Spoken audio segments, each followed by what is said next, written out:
Hello tech enthusiast. Our today's mission is to understand what is blockchain and have you heard of blockchain but are unsure what it is? This video breaks down the concept in simple terms.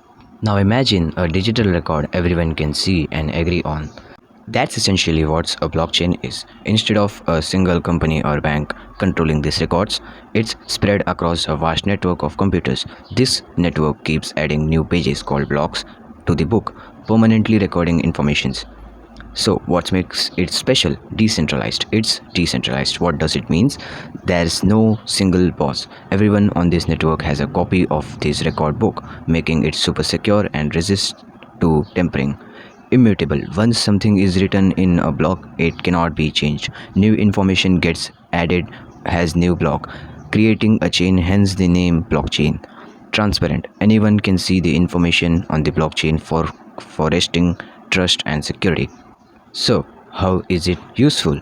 Let's say you buy a coffee using your phone. Traditionally, a bank or a payment procedure verifies the transaction. With blockchain, the transaction gets recorded on a block, verified by a network of computers and added to the chain. This removes the need of a middleman, making transaction faster and cheaper. In the traditional way, the middleman is bank, and in blockchain, there is no such concept of middleman. But what about things like money on blockchain? This is where cryptocurrency like Bitcoin and Ethereum comes in. This leverages blockchain technology to create the digital money that's secure and independent of bank. Each coin is essentially a unique record on a blockchain.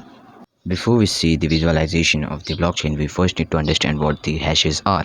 So, for the blockchain, we use the SHA-256 hash. In blockchain, SHA-256 stands for Secured Hash Algorithm 256 is a cryptographic hash function. Imagine like a unique fingerprint for the data you provided. It takes an input such as text file and generates a fixed length of string. Typically it's about 64 characters. This string is almost impossible to recreate for different inputs, making it ideal for verifying data integrity of the blockchain. To visualize hash, as we can see, the current hash value is E3B0, and if we type anything in data like the word terminal, the hash changes to 4E68. So the basic understanding is that if the input is changed, the hash value will change. But what if I remove the input completely, like the previous one? So it again shows me E3B0. And what if I wrote the terminal again? So it is again showing me 4E68. So the catch is, if the input is same, the hash would be same, and if we differ the input, the hash will be completely different from the input. A block is a digital container that stores information on a blockchain. It's a single page in a record book. Now let us see how does a block look like. Each block stores the following information like block number, the nonce value, data and hash. This hash is a unique hash from the beginning. It starts with the 4 zeros in the starting. This represents that the block is a signed block. And also the hash is dependent on the three values like block number, the nonce and the data. If we change any of these three properties, the hash value will also be changed. If we tamper with the data, like if I write hi, as you can see the background is turned to red, that and also the hash value is also changed and not beginning with the 4 leading zeros. That means this block is now an unsigned block, and to make it sign again or to make it valid block, we need to make the hash starts with the 0, and to make this process we use the nonce value. The nonce value is a number that makes the hash starts with the zeros. In simple terms, like if I write the 1 over here, the starting will be 3, and if I write 2 over here, the starting will be F, and I can go on typing this forever and until the valid block is came. As you can see, the 7 gives me a 0 1 0 in the start, and if I go on typing, I won't get any number that will. So to speed it up, we press on the mine button. It will mine and give me the value, a nonce value, at which the hash again starts with the zeros. Now this is a valid block again, and a signed block with using this 3 block number, nonce and data. So the same principle applied to the blockchain. Moving on to the blockchain, as the name suggests, it's a chain of block. Each block links to the one before it, creating a chronological record of information. It makes it tamper-proof because changing a block could require altering all the subsequent blocks, which is nearly impossible on a secure blockchain network. Blockchain consists of one extra thing in from compared to block, and that is a previous hash value. In blockchain, we have a block number, a nonce value, and a data, and previous hash and current hash. So the first block in the blockchain is called Genesis block. And the now let us talk about the previous and current hash values. The previous hash value is like a link in the chain connecting the current block to the one before it. It If you change anything in the previous block, its hash value will change, breaking the chain. And that's how we identify the altering of the blockchain. And the effect would cost the blockchain, all the blockchain after it, and all will be tempered. So the blockchain will be identified as a fault one.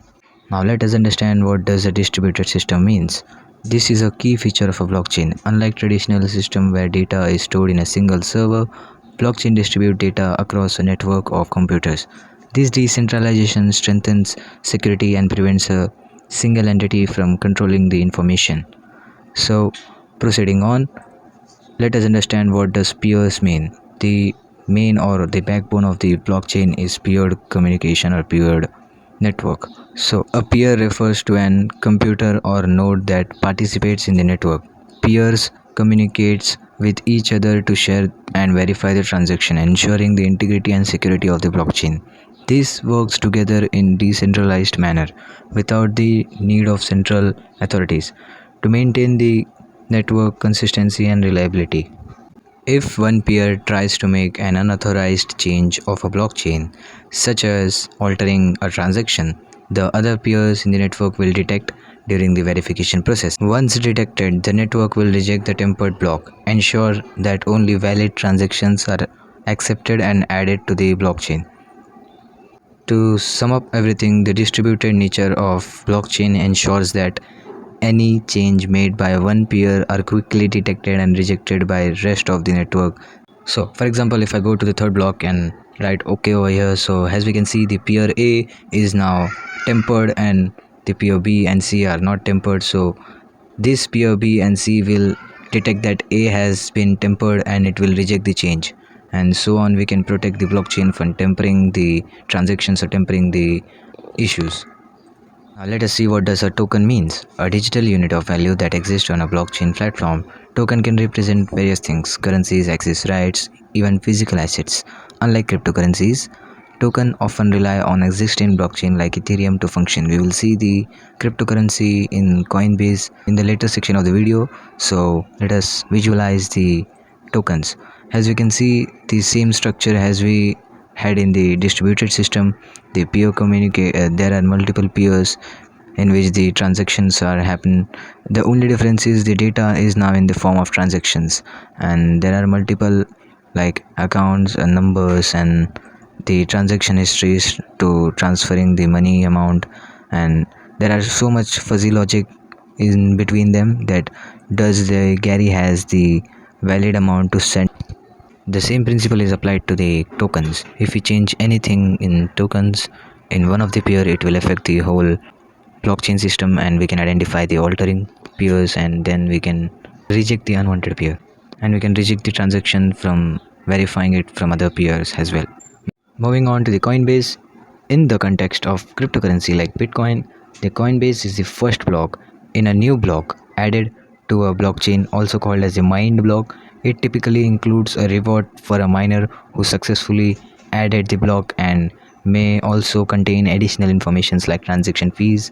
So to say it in a baseline, the Coinbase is like an initial amount that an user has, and then he can transfer that amount to other users in the second block, and the other users can transfer it to the more other users or themselves in the third block, and so on the transaction happens. But the Coinbase checks that does the all users has then valid amount to send to the other users, and it verifies. It also works on same principle as the distributed system as we saw before, and this is how an whole blockchain concept work around the Coinbase, around the tokenized, around the distributed systems, the peers, and this is how an actual blockchain works. I hope you found this video informative and inspiring. If you're eager to dwell deeper into the realm of blockchain development, why not check out some awesome fantastic repositories on GitHub. There's you will discover a treasure of resources for beginner-friendly tutorials to advanced projects. Whether you are interested in smart contract, decentralized application, cryptography, GitHub has something for everyone. So don't hesitate to explore, learn, and even contribute to. So if you enjoyed this video and want to continue learning about the latest trends and developments, be sure to hit that like button and share it with your friends and subscribe to my channel. Stay tuned for the future updates, insights and tutorials on more other cutting edge technologies. Together, let's harness the potential of the development to shape a brighter future.